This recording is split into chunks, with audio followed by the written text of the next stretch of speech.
Hi guys! Today we're going to finish writing our realistic fiction stories. What do we need to do? Well, let's think about it. We have a beginning, we have an introduction, we have a middle, which tells us what the problem is. So now we're missing the end. The end has a couple of components that we're going to talk about in just a moment. The first thing that you're going to need is this page right here. Alright, it says, drafting the closing of your realistic fiction. You're also going to need to go back to your brainstorming realistic fiction. You're going to use this page to remind you what the problem is and what the solution is going to be. The other thing that you're going to need is the middle of your story. In the middle of your story, you figure out the problem, and then you also need to use the middle of your story so that the next part of your story makes sense. Alright, so let's get started. These are the things that you need in order to have a good realistic fiction ending. The ending should always tell you the solution. It should tell you details about the solution, so details about how we fix the problem or how the characters solve the problem. And it should either teach you something, like it should have a lesson, or it should tell you how the characters are feeling at the end. Those are very important. In some stories, it actually makes a lot of sense that the characters learned something and that they have feelings about what they learned. So I'm going to show you what my realistic fiction ending looks like. Before I do that, I actually need to go back and I need to read you my middle, because if my middle ends in one spot, I can't start my end somewhere completely different. It just wouldn't make sense. So let's go back and read my middle. Be careful. Why? Asked Lita. Andrew ran toward the door. Lita and Andrew could not see Galaxy.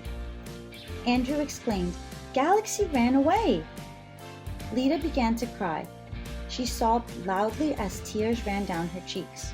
Don't cry, let's go look for Galaxy, now, said Andrew to Lita.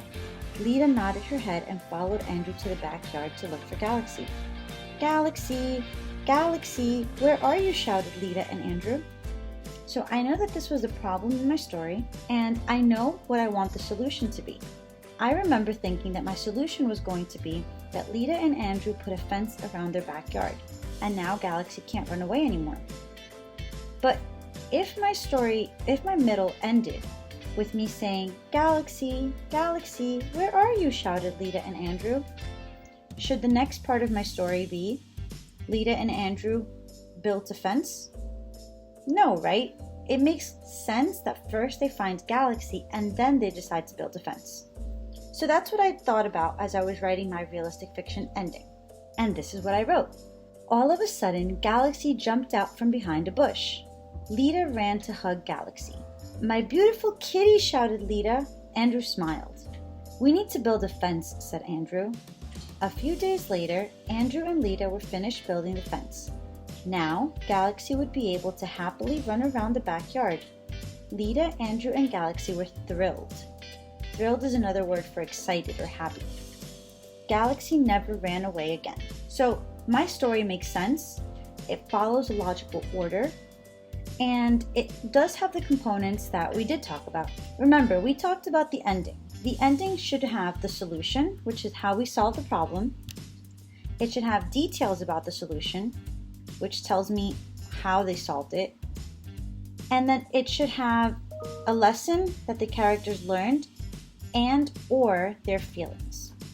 So those are the three things that you need to have a really good ending. The other thing you need to remember is that this is a realistic fiction story. I can't say they were looking for Galaxy and Lita said abracadabra and they built a fence and found Galaxy.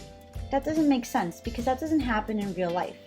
So in a realistic fiction story, the problem has to make sense for real life, and therefore the solution needs to make sense for real life.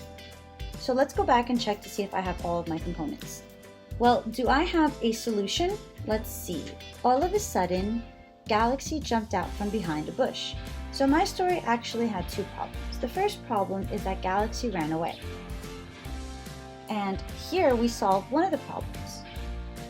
They find Galaxy. The other problem is that they needed to do something so that Galaxy wouldn't run away again.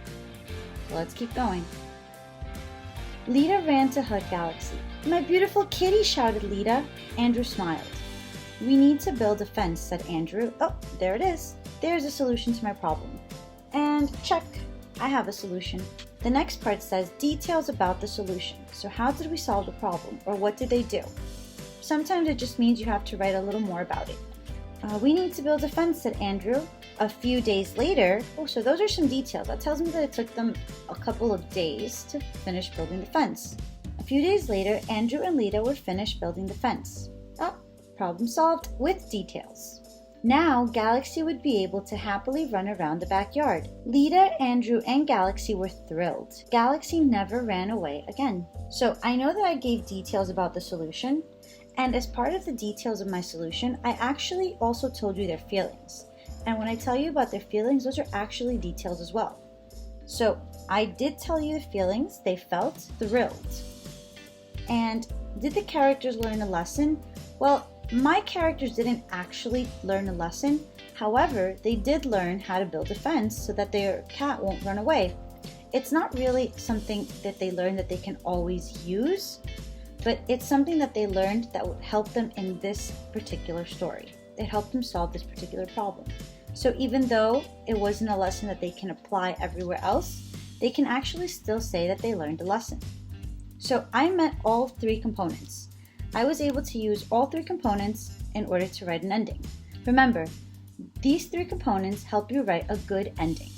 A good ending helps you make sure that you have a great story and a story that your reader is going to enjoy.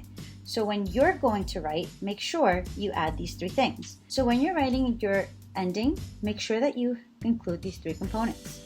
There should be a solution, so the way the problem is solved, details about the solution, how the problem is solved. Maybe you want to tell me that it took a couple of days to solve the problem. Maybe you want to tell me that it was hard to solve the problem, or something along those lines. And then you should also tell me either what your characters learned or how your characters were feeling. Those are very important steps.